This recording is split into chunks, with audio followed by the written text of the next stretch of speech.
నమస్తే మిత్రులారా, నేను మీ శ్రీనివాస్ చౌహాన్ అడ్వకేట్. సో మిత్రులారా, క్రైస్తవులు తమ ఆస్తిని బహుమతిగా ఎవరికైనా ఇవ్వవచ్చా?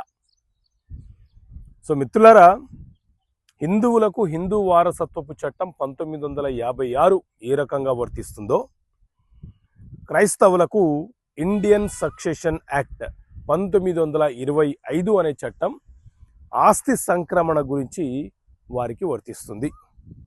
అయితే మహమ్మదీయులకు సొంత ఆస్తులు, పిత్రార్జితమైన ఆస్తులు అనే తేడా లేకుండా ఒక మహమ్మదీయుడి పేరు మీద ఉన్న ఆస్తి అతని సొంత ఆస్తిగానే ఏ రకంగా అయితే పరిగణిస్తారో, అలాగే ఒక క్రైస్తవుడికి కూడా తన ఆస్తి ఏ రూపంలో తనకు వచ్చినా కూడా, తల్లిదండ్రుల వద్ద నుంచి వచ్చినా, తాను సంపాదించుకున్నా, అది ఆయన సొంత ఆస్తిగానే పరిగణించబడుతుంది.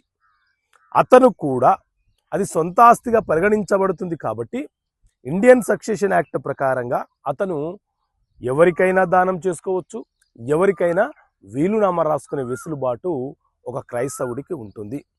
మరి మొత్తం ఆస్తి అతను బహుమతిగా రాసుకోవచ్చా అనంటే, చట్ట ప్రకారంగా అతను తన యావదాస్తిని కూడా ఒక క్రైస్తవుడు ఎవరికైనా బహుమతిగా రాసుకోవచ్చు. దానిని నియంత్రణ చేసే హక్కు అతని యొక్క భార్యకు, పిల్లలకు ఎవరికీ లేదు. అది చట్టం కల్పించినటువంటి అవకాశము.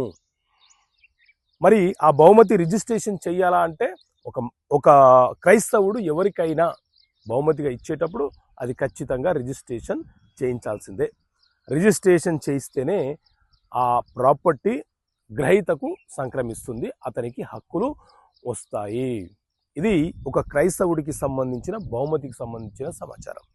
ఓకే మిత్రులారా, థ్యాంక్ యూ. జై హింద్.